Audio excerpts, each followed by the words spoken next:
Hello friends, welcome to Marathi story diary official YouTube channel. मागच्या व्हिडिओमध्ये आपण शुभविवाह भाग 9 बघितलेला. आजच्या व्हिडिओमध्ये आपण भाग 10 बघणार आहोत. तुम्हाला हा व्हिडिओ आवडल्यास व्हिडिओला लाईक करा, शेअर करा आणि चॅनलला नक्की सबस्क्राईब करून ठेवा, जेणेकरून मी जेव्हा ह्याचा पुढचा भाग टाकेन तेव्हा तुम्हाला नोटिफिकेशन येईल आणि तुम्ही सगळ्यांच्या आधी तो भाग बघू शकता. चला तर मग सुरुवात करूया. योगेश रघुला घरी घेऊन येतो. काका रघुला फ्रेश होण्यासाठी गेस्ट रूममध्ये घेऊन जातो. योगेश पण फ्रेश होऊन खाली येतो. दोघेही हॉलमध्ये बसून कॉलेज लाईफच्या आठवणी काढत गप्पा मारीत बसलेले असतात. तेवढ्यात विजया दोघांसाठी कॉफी घेऊन येते. नेव्ही ब्ल्यू कलरची साडी, त्यावर नाजूक सिल्वर वर्क, त्यावर मॅचिंग बांगड्या, गळ्यात छोटे डायमंडचे मंगळसूत्र आणि तसेच डायमंडचे कानात टॉप्स आणि त्यावर अगदी हलका मेकअप. साध्या मेकअपमध्ये पण विजया कमालीची सुंदर दिसते. योगेशची नजर तिच्यावर खिळते. ती मात्र हसत मुखाने त्याला कॉफी देते. क्षणभर रघुसुद्धा तिला बघतच राहतो. त्याच्या इमॅजिनेशनपेक्षाही ती जास्तच सुंदर होती. योगेश भानावर येत, विजया हा माझा मित्र रघु. आम्ही पुण्यात एकाच कॉलेजमध्ये होतो. सध्या हा दुबईला असतो. विजय स्माईल करीत रघुला नमस्कार करते तसा तोही नमस्कार करतो. विजय आत जाताच, रघु, आता समजले जे इतक्या वर्षात नाही होऊ शकले ते एका क्षणात कसे झाले? योगेश न समजू, म्हणजे मी नाही समजलो. रघु हसत, अरे म्हणजे तुझ्यासारख्या विश्वमित्राची तपस्या भंग करायला देवाला मेनकेपेक्षाही सुंदर अप्सरा पाठवली. नाहीतर इतक्या मुली तुझ्या मागे होत्या, पण तुझा मात्र एकच हट्ट, माझ्या टाईपची नाही. योगेश, अबे चुप बस ना. रघु, का? तिला ऐकू जाईल म्हणून? तू अजून सांगितले नाही की तुला ती आवडते. योगेश, अबे यार चुप रहा ना. तू जेवायला आला की माझी पोल खोलायला आला. रघु डोळा मारीत, मी तुम्हाला एक करायला आलो. बघ आता मी काय करतो ते. योगेश, साल्या तू लवकर जेवण कर आणि निघ. तुझी निशा वाट बघत असेल. सध्या तिला तुझी जास्त गरज आहे. माझे मी बघून घेईन.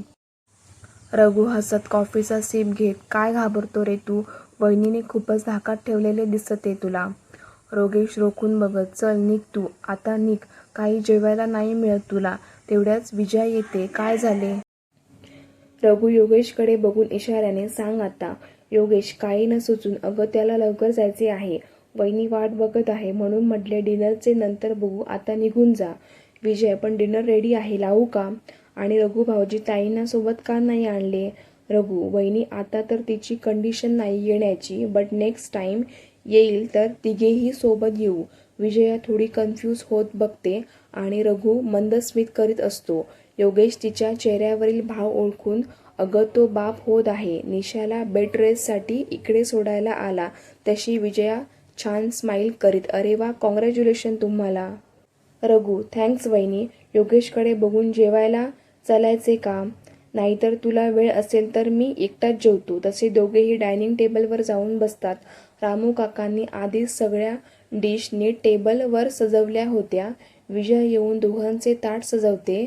रघु ताटाकडे बघत, आ हा हा, स्मेल तर खूप सुंदर येत आहे. वहिनी ह्या सगळ्या डिशेस तुम्ही बनवल्या? विजय, हो. रघु योगेशकडे बघत, वहिनी तुम्ही थोडं योगेशजवळ उभे राहा ना. विजयाला काही कळत नाही, पण सांगितले म्हणून ती योगेशच्या बाजूला उभी राहते. पण योगेशला पण काही कळत नाही. तो संशयाने त्याला बघतो. रघु आपला मोबाईल काढीत समोर पकडतो आणि योगेशकडे बघून, अबे स्माईल तर कर. असं बघत का आहे मला?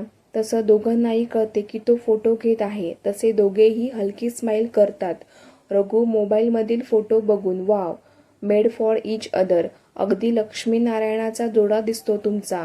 हे ऐकून योगेशच्या मनात गुदगुल्या होतात. विजया पण लाजून किचनमध्ये जाते.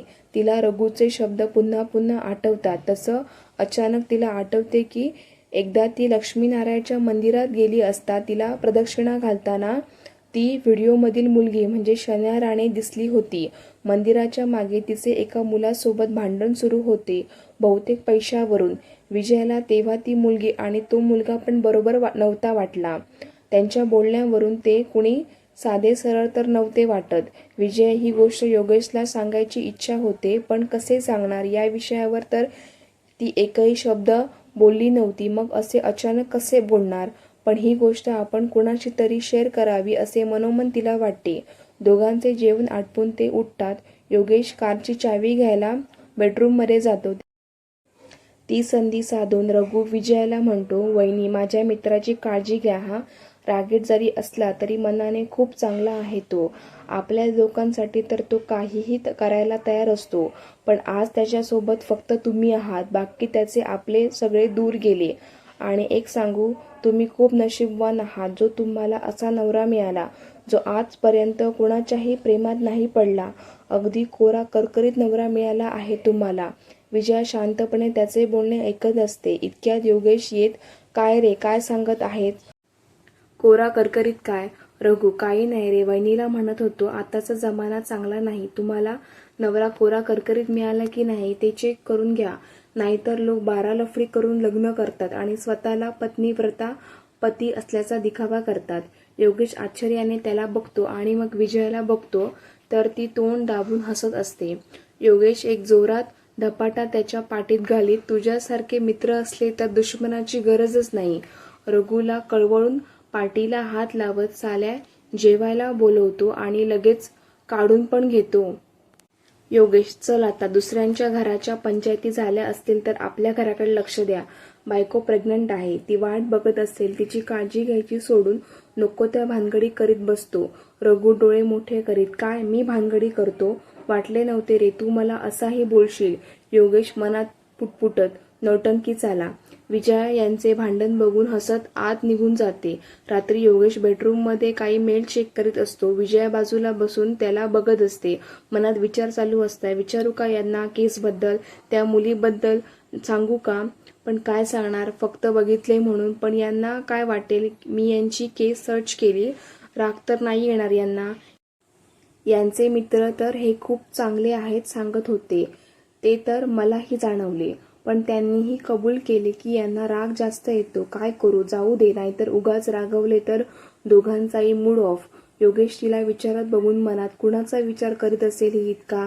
त्या संकेतचा तर नाही? विचारू का?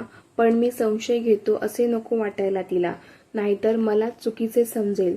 तसेही सगळे आपल्या विचाराने चालतात. थोडा विचार करून तो लॅपटॉपमध्ये बघत, काय म्हणतो तुझा मित्र? विजया आपल्याच विचारात गुंग असल्याने अचानक योगेशने विचारतात भांबवून, माझा मित्र कोण? योगेश, अगं संकेतबद्दल बोलतोय. विजया न समजून, संकेत? कोण आहे हा संकेत? योगेश आश्चर्याने तिला रोखून बघत, कमाल आहे तुझी. कालपर्यंत ज्या मुलाचा तू इतका विचार करीत होती की तुझ्या जवळच्या मैत्रिणीने सांगूनही तू त्याला चुकीचे समजत नव्हती, आणि आज तू त्याचे नावही विसरलीस. आश्चर्य आहे. विजया हे ऐकून जीभ चावत, बापरे, यांची मेमरी तर खूपच स्ट्रॉंग आहे. विजया, अगं खोटे बोलताना सुद्धा नीट बोलत जा आणि लक्षात ठेवत जा, नाहीतर अशी पक्कडली जाशील. आता काय सांगू? तिची मज्जा उडालेली बघून योगेश संशय येतो की ही काहीतरी लपवत तर नाही ना. विजया योगेशचे रोखून बघणारे डोळे बघून घाबरते. ती साडीच्या पदराशी घाबरून चाळा करीत, ते होय, तुम्ही त्या संकेतबद्दल बोलताय, माझ्या लक्षातच नाही आले. योगेश विजयाची अवस्था बघून थोड्या करड्या आवाजात, विजया तू काही लपवत तर नाही ना माझ्यापासून? आता ती रडकुंडीला येते. तसा पुन्हा योगेश आवाज वाढवून, हे बघ विजया, मी आधीच क्लिअर करतो, मला लपवा छपवी खोट्या गोष्टींचा खूप राग आहे. तेव्हा जे असेल ते सरळ सरळ सांगायचे, उगाच आडून काही केले मला सहन होत नाही. खरं सांग, काय चालू आहे? विजया हे ऐकून रडायला लागते. ती रडत रडतच, मी खरं खरं सांगते, पण तुम्ही आधी प्रॉमिस करा, तुम्ही माझ्यावर ओरडणार नाही. तिच्या त्या निरागस वाक्याला योगेशला त्या रागातही हसायला येते, पण चेहऱ्यावरील करारी भाव तसाच ठेवत, मी खरं बोलणाऱ्यांवर कधीच ओरडत नाही, पण तरीही तुला प्रॉमिस करतो मी नाही ओरडणार तुझ्यावर. योगेशच्या मनात कालवाकालव होते. ही काय सांगणार आहे आपल्याला? हिचा पास्ट की कुठले प्रेम प्रकरण? विजया त्याच्या बोलण्याने थोडी शांत होते. ते मी काल जे सांगितले ते अर्धे खोटे होते. योगेश न समजून, अर्धे खोटे म्हणजे? विजया, मी तुम्हाला आधीपासून सांगते, जेव्हा माझे मामा तुमच्याशी माझे लग्न जोडून आले तेव्हा मला तुमच्या नावाव्यतिरिक्त काहीच माहिती नव्हते. रुचा माझी एकुलती एक बेस्ट फ्रेंड, तिने मला तुमच्या केसबद्दल सांगितले. त्या दिवशी मी तिला भेटायला गेली होती. मी जे सांगितले, संकेत असा कोणी माझा फ्रेंड नाही. आम्ही तुमच्याबद्दल बोलत होतो. मी तुमची केस यूट्यूबवर सर्च करून पण बघितली. योगेशचा जीव भांड्यात पडतो. की विजयाला संकेत काय पण कुठलाही बॉयफ्रेंड नाही, तसेच ती आपल्या केसबद्दल जाणून घ्यायला उत्सुक आहे हेही कळते. मनात येते बरोबर आहे, ती माझी पत्नी आहे, माझ्याबद्दल जाणून घ्यायचा तिला अधिकार आहे. तिच्या साध्या स्वभावामुळे ती मला हक्काने विचारायचा प्रयत्न सुद्धा करीत नाही. एक वेळ मनात येते की इकडून तिकडून काहीही ऐकण्यापेक्षा आपण खरे काय ते सांगून द्यावे, पण मन धाचवत नाही. योगेश एक श्वास घे शांततेत. मग काय म्हणणे आहे तुझे, काय विचारायचे आहे तुला? विजय पण त्याला शांत बघून थोड्या धिटाईने, फक्त एकच प्रश्न. योगेश तिला बघून मानेनेच विचार म्हणतो. विजया त्याला बघत, तुम्ही अपोजिट पार्टीच्या वकिलाला पैसे का दिले? तिचा प्रश्न ऐकून योगेशला आश्चर्य वाटते, कारण त्याला वाटत होते की ही विचारेल की तुम्ही खरंच त्या मुलीवर जबरदस्ती केली का, पण तो शांत होतो. हो, मी त्याला पैसे दिले, कारण कसेही करून मला केस जिंकायची होती. माझी इमेज, रेप्युटेशन, माझी कंपनी सगळे पणाला लागले होते. माझ्या कंपनीच्या शेअर्सचा भाव पण खाली घसरत होता. कुठल्याही परिस्थितीत काहीही करून ती केस जिंकणे मला आवश्यक होते. विजया गोंधळून, म्हणजे तुम्ही त्या मुलीवर खरंच? योगेश तिला गोंधळलेले बघून, हो, मी त्या मुलीवर जबरदस्ती करायचा प्रयत्न केला. विजया संशयी नजरेने एकसारखी त्याला बघत असते. योगेश अशी काय बघत आहे मला? विजया विश्वासाने, नाही, तुम्ही खोटे बोलत आहात, तुम्ही असे नाही करू शकत, माझा नाही विश्वास बसत आहे. योगेश मानेला झटका देत, अगं खुद्द मी तुला सांगत आहे तरीही तुझा विश्वास नाही बसत. विजया, नाही, तुम्ही खोटे बोलत आहात, तुम्ही असे वागू शकत नाही. योगेश तिला रोखून बघत, तू ओळखतेसच किती मला, तुला काय माहीत माझ्याबद्दल, फक्त 1.5 महिना झाला तुला इथे येऊन. विजया, कधी कधी आपण कुणाला 2 मिनिटात पण ओळखून घेतो, नाहीतर अख्खे आयुष्य निघून जाते, पण आपण एखाद्याला ओळखू शकत नाही. योगेश, विजया, हे जग जसे दिसते तसे नाही, तू अजून लहान आहे, तुला जगाचा असली चेहरा माहीत नाही. विजया, हो, आहे मी लहान, नाही समजत मला डावपेच, पण एखाद्या माणसाची नियत किंवा नजर मी ओळखू शकते. मीच काय, एक 10 वर्षाची मुलगी सुद्धा ओळखू शकते. आणि माझे मन मला सांगते तुम्ही तसे व्यक्ती नाही. आणि कालच कुणीतरी मला सांगितले की दुसऱ्यापेक्षा स्वतःवर जास्त विश्वास ठेवायचा. योगेशचा कंठ दाटून येतो.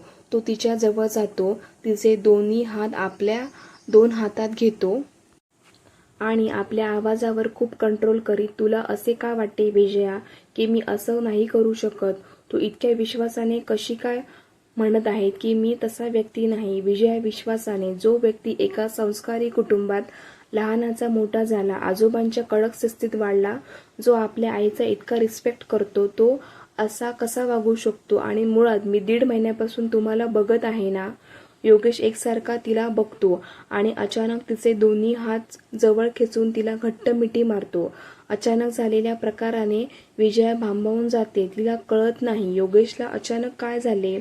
योगेशचे मन हळवे असते. मनात जणू इतक्या वर्षात साठवून ठेवलेलं बाहेर पडायला बघत होतं. तो मनात खूप चिडतो, आक्रोश करतो, रडतो. का आजोबा तुम्ही असे वागला माझ्याशी? माझ्याहून एका लहान मुलगी फक्त 1.5 महिना सोबत राहून जर माझ्यावर विश्वास करू शकते, मग तुम्ही का नाही करू शकले? 25 वर्षे मी तुमच्या छत्रछायेखाली वाढलो, तुमच्या संस्कारात लहानाचा मोठा झालो, तरी तुम्ही लोकांच्या बोलण्यावर विश्वास ठेवला. लोकांनी जी गोष्ट आपल्या फायद्यासाठी तोडून मोडून जगासमोर दाखवली त्यावर विश्वास केला.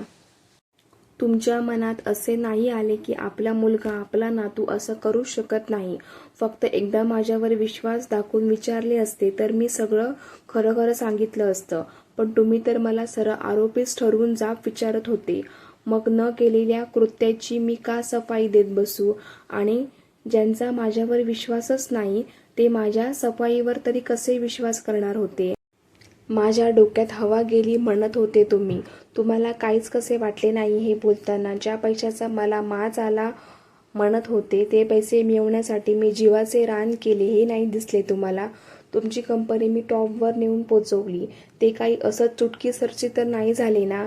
दिवस रात्र मेहनत करायचो मी त्यासाठी, हे तुम्ही सगळं डावलून टाकले.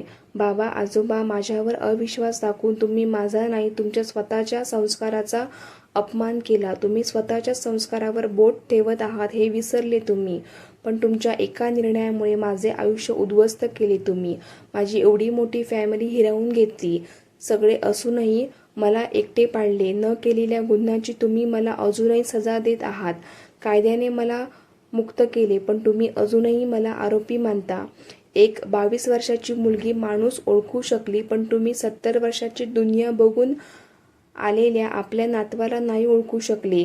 कीव येते मला तुमचे आजोबा.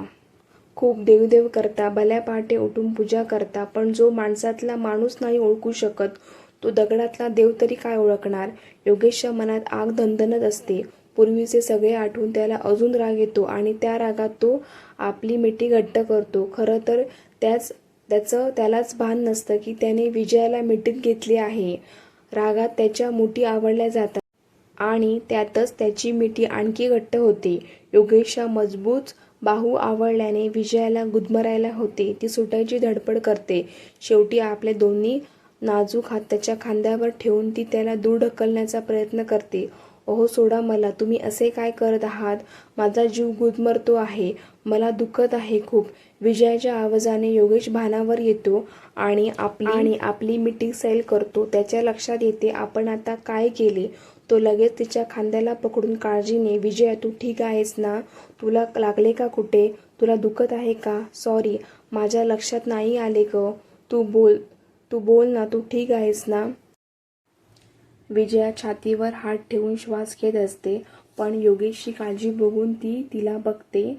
त्याचे डोळे लाल भडक आणि चेहरा अश्रूंनी ओला झालेला असतो. ती स्वतःला नॉर्मल करीत, मी ठीक आहे, पण तुम्ही रडत का होते आणि अचानक काय झाले तुम्हाला? योगेश आपले तोंड अपोजिट साईडला करीत हलके चेहऱ्याने डोळे पुसतो. काही नाही, सॉरी, माझ्यामुळे तुला त्रास झाला, पण माझ्या खरंच लक्षात नाही आले. रागात मी तुलाही दुखवले. विजया त्याच्यासमोर उभी राहत, रागात? कुणाचा राग? योगेश तिला टाळत, कुणाचा नाही. तू आपल्या छोट्याशा मेंदूला जास्त त्रास नको देऊ. चल झोप, तुला सकाळी लवकर उठायचे पण असते ना. विजया त्याचा हात पकडून आपल्याकडे वळवीत, काय झाले? मला खरं खरं सांगा. तुमच्या मनात खूप काही साचलेले आहे, पण तुम्ही कुणाशी ते शेअर नाही करत. तुमचे मन हलके कसे होणार? माणसाने बोलून मोकळे व्हावे, म्हणजे थोडेफार का होईना हलके वाटते. मला माहिती आहे मी तुमच्या प्रॉब्लेम्सचे सोल्युशन तर नाही देऊ शकणार, पण एकदा मला काय घडले ते सांगा तर. तुमचा माझ्यावर विश्वास तर आहे ना? योगेशचा नाईलाज होतो. तो आता विजयाला जास्त टाळू शकत नाही आणि आता तर गोष्ट विश्वासाची पण होती. योगेशचे विजयावर खूप प्रेम होते आणि तो तिच्यावर विश्वास नाही करत हे तर त्याला तिला मुळीच वाटू द्यायचे नव्हते. तो तिचा हात हातात घेऊन दुसरा हात त्यावर हलका दाबत, माझा तुझ्यावर पूर्ण विश्वास आहे विजया. तू पत्नी आहे माझी. तुला सगळं जाणून घ्यायचा पूर्ण अधिकार आहे. मी तुला सगळं सांगतो, अगदी आधीपासून. विजयाला मनात खूप आनंद होतो हे ऐकून की योगेशचा आपल्यावर विश्वास आहे. चला मैत्रिणींनो, आजच्या पुरतं एवढंच. व्हिडिओ आवडल्यास व्हिडिओला लाईक करा आणि पुढील भाग लवकरच आपल्या भेटीला येईल. त्यासाठी चॅनलला नक्की सबस्क्राईब करून ठेवा.